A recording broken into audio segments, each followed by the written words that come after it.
ada satu momen yang lumayan absurd dalam sejarah budaya pop. Tepatnya tahun 1985. Seorang pria yang saat itu nggak punya uang, tidur di mobil van, dan merasa hidupnya mentok. Nekat menulis cek untuk dirinya sendiri. Nilainya nggak main-main, 10 juta dolar. Di bagian kolom keterangan dia tulis, untuk jasa acting dengan tanggal jatuh tempo 10 tahun ke depan, yaitu Thanksgiving 1995. Pria itu namanya Jim Carrey. Ia menyimpan cek tersebut di dompetnya hanya sebagai motivasi. Lucunya, tepat sebelum tanggal itu tiba, dia beneran dapat kontrak film Dumb and Dumber dengan nilai yang persis sama 10 juta dolar. Nah, dari sini biasanya orang terbagi dua. Ada yang bilang itu cuma keberuntungan, dan ada yang bilang itu manifestasi. Tapi, kalau kita mau jujur dan sedikit skeptis, sebenarnya apa sih yang terjadi di balik layar kepala kita saat kita menginginkan sesuatu dengan sangat kuat? Istilah manifesting itu sendiri sebenarnya sering disalahpahami sebagai sekedar melamun. Padahal, kalau kita bedah pakai logika dan sedikit bantuan riset, ada mekanisme yang jauh lebih masuk akal daripada sekedar meminta pada semesta. Gini loh, ada sebuah eksperimen menarik dari seorang psikolog bernama Richard Wiseman. Dia melakukan riset selama 10 tahun untuk mencari tahu perbedaan antara orang yang merasa beruntung dan orang yang merasa sial. Hasilnya, ternyata ini bukan soal nasib atau bintang di langit, tapi soal ekspektasi mental. Orang yang menganggap dirinya beruntung cenderung memiliki pikiran yang lebih rileks dan terbuka. Pas ada peluang kecil, misalnya ada pengumuman kerja di papan pengumuman yang gak sengaja dilewati, atau ada kartu nama jatuh, mereka bakal langsung notice dan ambil tindakan. Sebaliknya, orang yang merasa sial biasanya pikirannya terlalu tegang dan tertutup. Jadi peluang yang ada di depan mata pun malah diabaikan, karena mereka sudah memprogram otaknya kalau hari ini pasti bakal buruk. Well, ini bukan istilah keren yang aku buat-buat sendiri. Di dalam neuroscience, ini berkaitan dengan bagaimana kita melatih fokus. Dr. Tara Swart, seorang neuroscientist dari MIT, menjelaskan kalau manifestasi itu sebenarnya adalah cara kita secara sadar memprogram kesiapan otak kita. Jadi, saat kalian fokus pada satu tujuan, otak kalian nggak cuma diam. Dia mulai aktif mempersiapkan diri kalian buat merespons kesempatan yang tadinya nggak kelihatan. Ini bukan soal narik benda dari langit, tapi soal mempersiapkan diri supaya pas kesempatan itu datang, kalian nggak bengong. Tapi ya gitu, meski sudah dijelaskan secara logis, tetap aja ada yang langsung bertanya.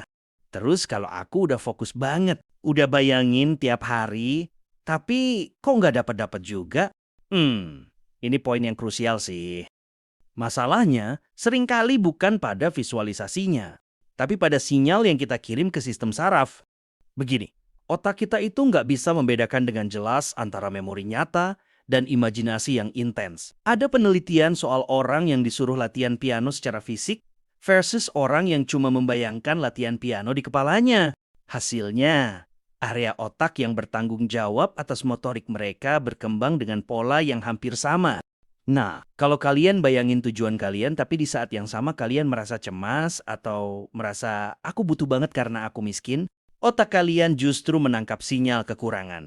Alhasil, yang diperkuat adalah rasa kekurangan itu, bukan tujuannya. Jadi, bukannya makin dekat, kalian malah makin stres karena fokusnya ke nggak adanya barang itu. James Clear di buku Atomic Habits juga pernah nyenggol ini soal identitas. Kamu nggak bisa dapat hasil kalau identitas kamu masih ngerasa bukan orang yang pantas dapetin itu. Kamu harus menjadi orang itu dulu di dalam kepala, biar tindakan kamu otomatis mengikuti. Terus ada lagi pertanyaan yang juga sering bikin orang galau. Boleh nggak sih manifestasiin orang spesifik, kayak mantan supaya balik lagi, atau gebetan supaya jadi suka sama kita? Jujur ya, ini agak dilematis. Secara etika dan logika, setiap orang itu punya free will atau kehendak bebas. Kita nggak bisa memaksa orang lain buat jadi aktor dalam skenario hidup kita.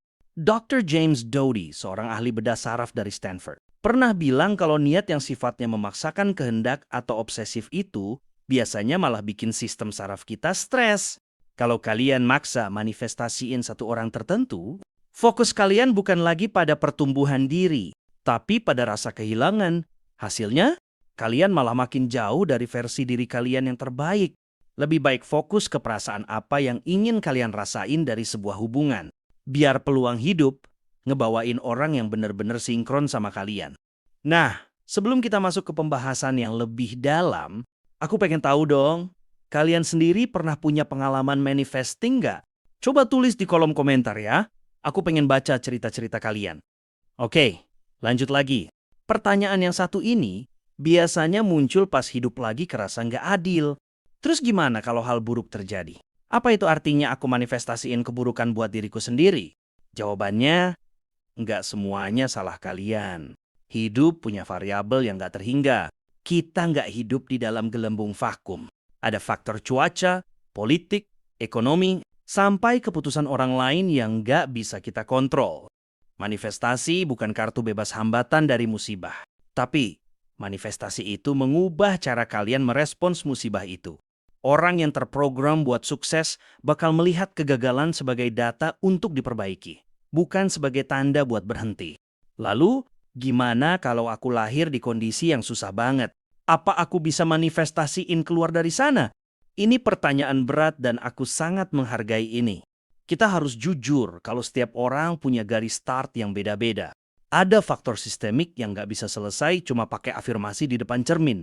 Tapi, manifestasi itu fungsinya bukan buat ngilangin tembok masalah secara instan, melainkan buat membantu kita nemuin celah di tembok itu yang selama ini nggak kelihatan karena kita sudah terlalu lelah dan menyerah. Orang yang masih punya harapan dan fokus pada solusi bakal lebih tajam melihat peluang sekecil apapun untuk merangkak naik dibanding orang yang sudah menutup diri dari segala kemungkinan. Terus, langkah praktisnya gimana biar nggak dibilang halu? Pertama, spesifik. Jangan cuma bilang pengen sukses. Sukses itu abstrak. Otak butuh target yang jelas. Maka dari itu, sebutkan angkanya, sebutkan bentuknya, atau sebutkan perasaan spesifiknya. Semakin detail, semakin mudah otak menyaring informasi yang relevan. Kedua, embodiment atau penjiwaan. Jangan cuma dipikirin di kepala, tapi dirasain di tubuh. Coba rasakan ketenangan atau kegembiraan seolah hal itu sudah terjadi. Kenapa? Karena emosi adalah bahan bakar tindakan. Tanpa emosi yang stabil, visualisasi kalian cuma bakal jadi beban pikiran. Ketiga, inspired action. Ini yang paling penting. Setelah kalian set niat, kalian harus gerak. Tapi geraknya bukan gerak yang panik, melainkan gerak yang responsif. Pas ada tawaran atau ide yang muncul, jangan ditunda. Banyak orang gagal bukan karena tekniknya salah, tapi karena mereka lebih fokus pada kapan datangnya daripada siapa diri saya saat ini. Padahal kuncinya cuma itu, menyelaraskan apa yang ada di dalam, supaya apa yang ada di luar bisa pelan-pelan menyesuaikan. Well, pada akhirnya entah kalian mau nyebut ini sains, psikologi, atau keajaiban. Faktanya adalah orang yang tahu apa yang mereka mau dan percaya mereka bisa dapat itu, punya kemungkinan jauh lebih besar untuk beneran dapat. Cara paling simpel buat mulai adalah berhenti nanya, gimana kalau gagal? Coba ganti dengan, gimana kalau berhasil? Kedengarannya sepele, tapi buat otak kita. Itu adalah perintah yang efeknya bisa mengubah arah hidup secara total. Fokus pada prosesnya, rasain hasilnya, dan biarin sisanya berjalan secara organik. Karena seringkali, hal paling luar biasa terjadi justru pas kita udah nggak terlalu maksa. Tapi kita selalu siap buat ambil bagian saat waktunya tiba. Kadang, hal paling ajaib terjadi justru di momen kita sudah merasa cukup dengan diri kita sendiri. Dan saat itulah segala hal yang kita inginkan malah datang tanpa perlu dikejar-kejar banget. Kuncinya adalah tetap membumi, tapi mata tetap menatap bintang. Karena pada akhirnya, kitalah yang memegang kemudi atas bagaimana kita melihat dan merespons dunia ini.